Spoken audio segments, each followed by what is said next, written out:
안녕하세요. 배스킷볼 다이제스트입니다. DB가 반격에 성공하며 시리즈를 원점으로 돌렸습니다.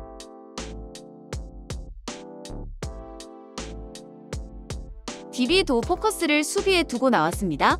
DB는 본래 속공팀이고 빅맨 3명이 써는 트리플 포스트를 사용하기 때문에 김영현과 최승욱 등에게 POA를 주문하고 뚫리면 빠르게 로테이트하면서 최종적으로 블록을 노리는 팀이었지만 이 경기에서는 이례적으로 강한 엣지와 압박을 가져갔습니다.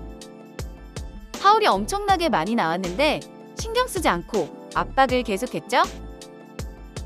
1차전부터 알바노가 압박당하며 평소에 패싱 게임이 거의 마비된 상황에서 로슨의 공격 비중이 하늘 끝까지 치솟을 분위기였고 실제로 2차전에서도 그러했지만 수비에서 로슨을 전혀 배려하지 않고 최대 강도의 압박을 가져갔는데요.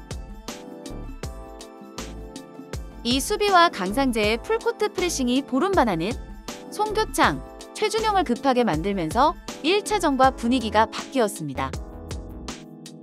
보름반 후에 디시전이 급해지다 보니 1차전처럼 양쪽에서 번갈아 올라오면서 펼치는 위협적인 핸드오프 공격이 줄어들었죠. 강상재가 공격에서는 얼었지만 수비에서는 헌신적인 활동량을 보여주었습니다. 원래 빅맨이고 이렇게 높은 위치에서의 수비가 잘 어울리지 않는 선수죠. 그럼에도 불구하고 KCC가 바뀐 흐름에 빨리 적응하고 하이로우로 주공을 바꾸면서 오히려 3쿼터에 역전까지 이뤄냈습니다. 이런 더블 백스크린은 정말 노골적인 하이로우 찬스 메이킹이라고 봐야 될 텐데 그만큼 자리 잡은 라거나는 위력적이었습니다. 그런데 이 시점을 지나가면서 KCC의 활동량이 확실히 떨어진 것이 박인웅의 등장과 함께 드러나게 됩니다. 지친 허웅과 송교창, 뒤쪽을 박인웅이 계속 공략했는데 이 장면에서도 박인웅에게 공격 리바운드를 뺏기면서 일찌감치 속공을 나간 라거나 없이 KCC가 4대5로 수비하다가 실점하죠.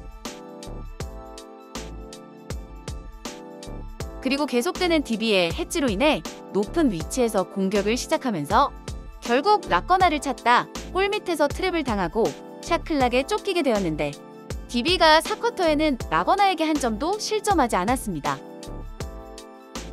KCC의 확률 높았던 핸드오프와 하이로우가 해치와 트랩 때문에 본의 아니게 스팟업으로 연결된 공격들이 많았죠. 1쿼터부터 이례적으로 압박 강도를 높인 것이 3쿼터 중반 이후 KCC의 체력을 떨어뜨리면서 무더기 공격 리바 획득으로 이어지는 흐름이었는데 로슨에게 상당히 강하면서 혼자서 분위기를 바꿔줄 수 있는 알리제 존슨의 공백이 많이 아쉬운 KCC였습니다. 1차전은 물론 2차전에서도 패싱 게임에 능한 DB가 오히려 로슨 위주의 히어로볼을 하고 KCC가 라거나를 앞세워 인상적인 하이로우 게임을 보여주고 있는데 이유는 에피스톨라의 알바노 수비가 너무 좋고 강상재가 심하게 위축되어 있기 때문입니다.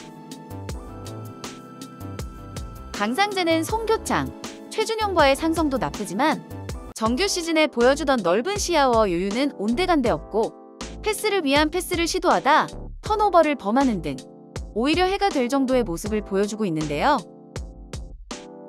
갑자기 대신 들어간 유현준의 활약으로 인한 2차전의 기사회생이 강상재를 평균 회기로 이끌지가 가장 중요한 팩터로 보입니다. 고득점을 하지 않아도 허브 역할이나 오픈에서의 안정감은 어느 정도 보여줘야 되는데 모든 지점에서 디시전이 너무 느리고 나빴죠? 알바노는 2차전에서도 야투감을 완전히 찾지는 못했으나 페인트존 진입에 서서히 성공해가는 모습이었는데 강상재에 비해서는 공격폼 회복 가능성이 높아 보입니다.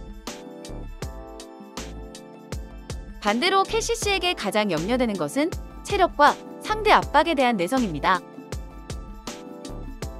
2차전마저 불리한 흐름 속에서 리드를 잡으면서 라거나를 쏟아부었는데 4쿼터에는 막상 해치와 트랩 때문에 라거나를 활용하지 못하고 지고 말았죠. 에피스톨라가 이런 상황에서마저 알바노만 볼 정도로 임무를 잘 수행하고 있지만 공격에서도 이런 압박까지 풀어줄 수는 없고 허웅, 송교창, 최준용의 공격은 라인을 바짝부터 타면서 시작해야 위력적이기 때문에 누군가 이 지점까지는 볼을 들고 와서 안정적으로 지켜줘야 합니다. 공격이 전혀 되지 않는 강상재가 볼운반하는 최준용, 송교창과 자폭하겠다는 마인드로 뛰었고 로슨마저 해지에 적극적으로 참가하면서 탑에서 오펜스를 시작하지 못하게 했는데 허웅이 아닌 다른 선수들이 3점을 많이 쏘고 로슨의 1대1 공격과 공격 리바운드를 막아내야 되는 흐름이 KCC에게는 좋지 않습니다. 볼핸들러를 허웅이 하게 되고 라거나가 밖에서 볼을 잡고 전진하는 롤맨이 되면 KCC가 현재 안쪽에서 가져가고 있는 2점이 상당히 줄어들게 되는데 이 해지를 어떤 식으로 상대할지가 중요합니다. DB는 여전히 좋지 못한 공격을 보여줬으나 체력과 활동량으로 리바운드를 압도하며 경기를 잡았고 스윕까지 노려볼 수 있었던 KCC는 체력 저하가 드러나며 아쉬운 경기를 놓쳤는데요. 리그를 대표하는 공격팀들이 큰 폭의 수비 변화로 경기를 나눠 가진 것이 눈에 띄는 2차전이었습니다. 시청해주셔서 감사합니다.